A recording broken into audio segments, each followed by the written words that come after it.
G'day, g'day. Okay, so I finally could drive it. Took it down the DMV, about a 12-mile drive, I guess.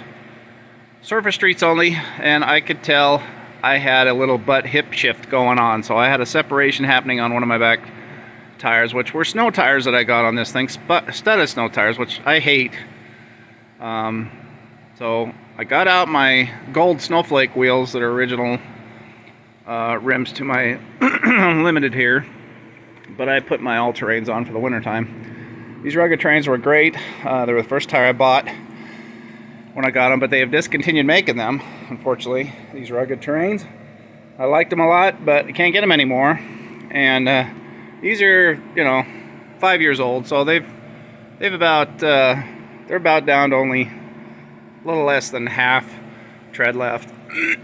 But they're good enough to drive the Cherokee 3 here for test driving more. I want to get out on the highway with it, but I didn't trust those tires. I'm going to get a drop light. So 2 issues we're going to work out today, I'm going to work on today, is trying to resolve 2 issues I still have. And while driving down the DMV, my speedometer was working fine. And going about 35 miles an hour, just tooling down a surface street. All of a sudden, it leaped to 80 miles an hour, 85, something like that. Started freaking out, and has now settled around the bottom and isn't working right. And my original green one there too, when I got it in 2016, its speedometer was jacked up. It's the other ZJ I've had to also find another and source another speedometer and replace. So we're going to try and resolve fixing the speedometer today and see if we can identify if it's my sending unit causing my fuel gauge to be always at max. I'm not sure. I really doubt that I got this Jeep from that gal I bought it from with a full tank of gas. But it might be. You never know. If I could drive it more, in fact, I might just do the speedo first, fix it, drop it down to the ground because I do want to go for a test drive. I'm carrying my 5-gallon gas can in case I do run out. I kind of want to test it and see if the needle will still start going down, showing any kind of fuel use. So I think my original mileage was 136, 103. So yeah, I've only put about 15, well, a little bit more now. So I went from 103 to 128 in the miles I've put on it so far. So let's see what we can figure out. So I put in this stereo also, this Pioneer that I got in Hippo, and it sounds great when it's working, but you wiggle the antenna plug in the back of the stereo and I get this real bad popping through the speakers. It's got a short in it and the sound goes out, comes back, pops in and out, pops in and out.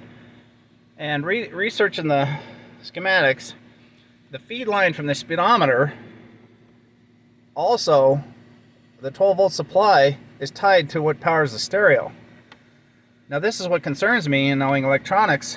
You have something that could be jumping or shorting or anything like that, you could put a surge in the electrical system, and I'm wondering if this thing popping and going out on me and stereo freaking out is what has taken out my speedometer. So that's a thing to consider too. If you've got any kind of questionable electronic device and you look at schematics and see if it's tied to something else that's fragile. Gauges are fragile. They run on a very small resistance, and they have a feed line that runs on the resistance, and they have 12-volt tied to your keyed on hot and run location. That means it's only hot 12 volts when the key is on. If you had things sharing that, you could potentially take out other components when you have something freaking out and shorting out on you. So just around to the DMV, I did not bolt down the dash pad, and I got out my dash pad that I actually got a gray interior from my black Jeep and changed it over to the tan one with the Limited wood simulated wood grain. I have one more bezel too that's simulated wood grain. I'm probably going to throw it in this Jeep just because just gray and black is boring to me. I want to see just at least a little bit of kind of simulated wood grain in this Jeep, so I'll probably throw it in here. So to take out the bezelers for the stereo and this front climate control and everything, there's 2 screws up in here, there's 2 screws down under here, and then you pop out. I got a light moved over here. I'm gonna turn the key over just to, I'll have to listen to that, so I can pull the shifter down and take out your ashtray, flip it open, and then pop the thumb lock down, and lift it out. And there's 2 screws down under here you got to take out. Then be careful to pull the ears back on the cigarette lighter, disconnect it, pinch the side light and the cigarette lighter for the ring light, push it in a little bit, pull that lamp out, and then there's an under the ashtray little lamp too. You can just turn and slide out. Get all 3 of those out carefully so you don't break them. Then this black bezel here will come right out. So I've got to undo the screws, get this out. To take the dash cover off, once you get this out too, there are some screws up in here that go up into the dash. There's one in front of the gauge set here, one in the middle, and one over here on the left. And then you do have to get these ones as well in the glove box. There's one here. Now see, mine's already loose. And there's one over there.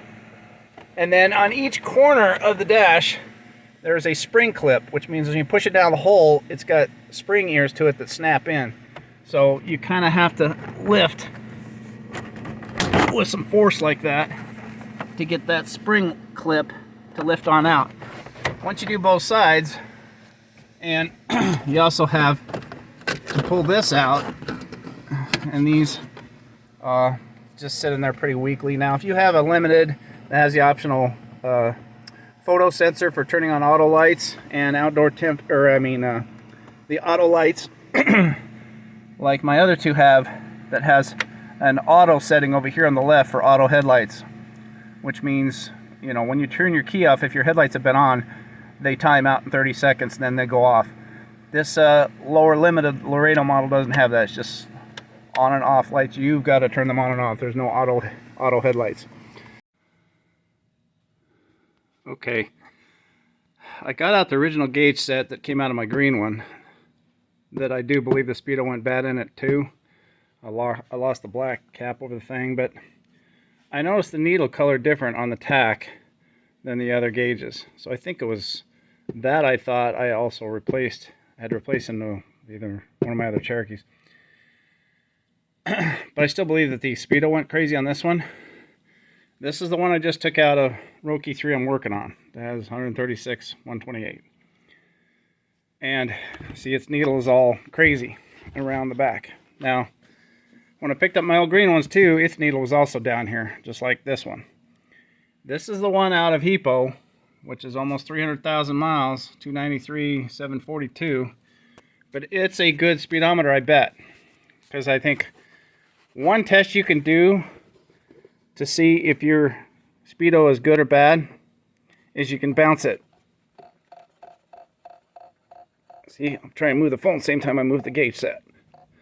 If you can bounce up your needle like that, that tells me I believe one of the coils is out in your needle. Because a good gauge set, grabbing one out of Hippo, no matter how much bouncing I do, for the most part, that needle will not move. It's got still a little bit of its, you know, it's either a strength, a coil, whatever that holds it in place. And I took my old one and I was able to swing it around. Let me see if I can get this one. Let me put this down for a sec.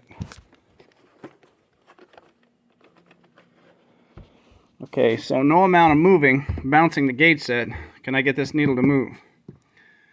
And so what I've seen other guys do is there's just these, they clip on PC board on the back of these gauges. If you don't want to have to change your miles, that you can take off a good gauge and put it on your old gauge so you can keep the same speedometer needle gauge set with the same mileage. When I get this out, I'm going to move the needle back to 0.2 before I take that board off. So when I plug in the new board, it's not seeing anything erroneous and maybe it won't mess it up. But definitely my old one will bounce. I bet if I could get this one back around to 0 and I could shake the whole gauge set, it would bounce. Because I think that's an indicator that either whatever IC, integrated circuit, driver chip, runs this or runs, from my understanding, I think there's 2 coils in a needle. One an inner and an outer. that does a variable voltage between the two to make the needle swing, I think. I'm not really sure I'm accurate on that.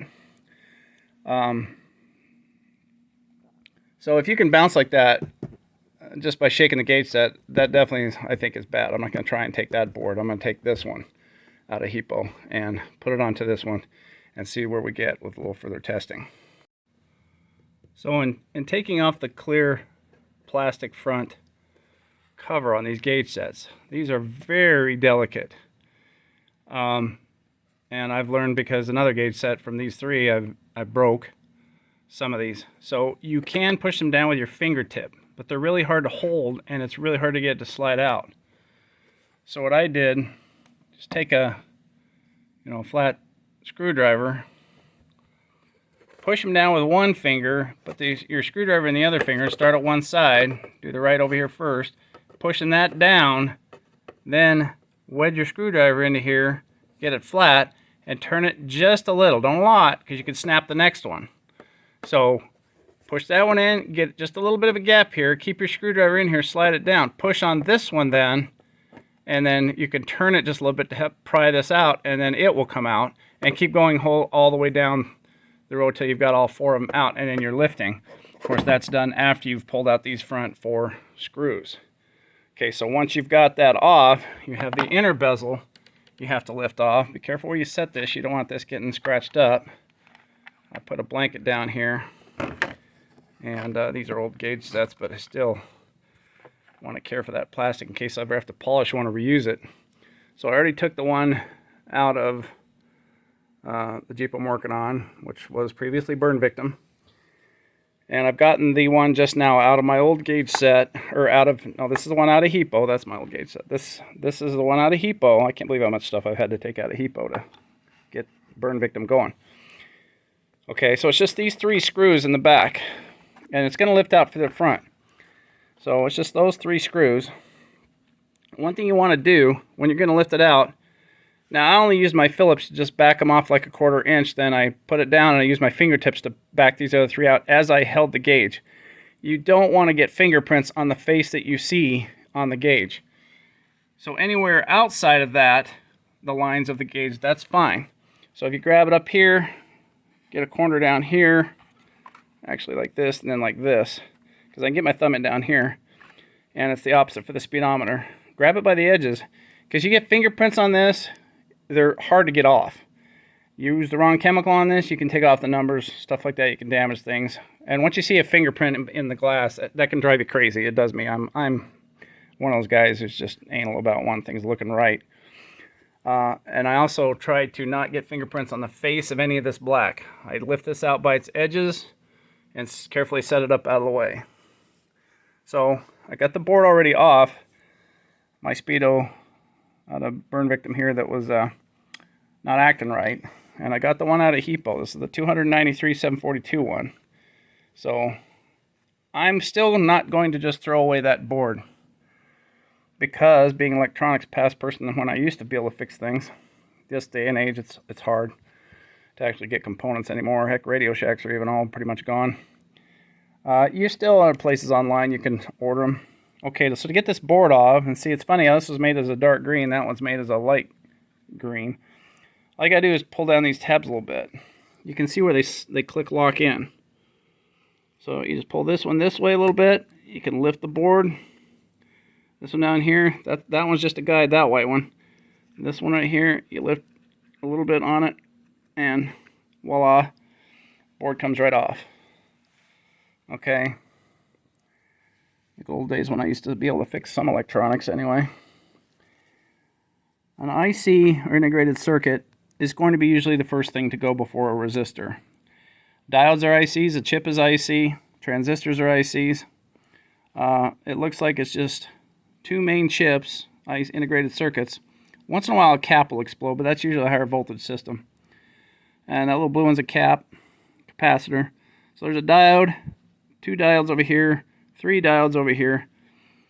And if I ever get the time, try and fix this one, or get into diagnosing what makes these speedometers go out, I'm going to try and fix them someday.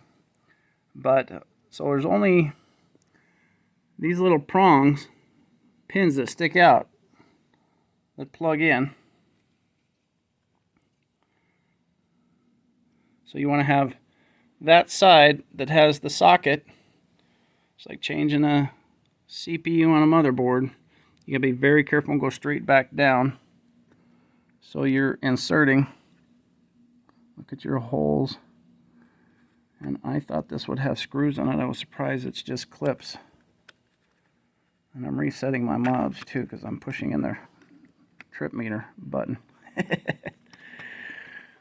Okay, it's better if I put the phone down and knock this out real quick here.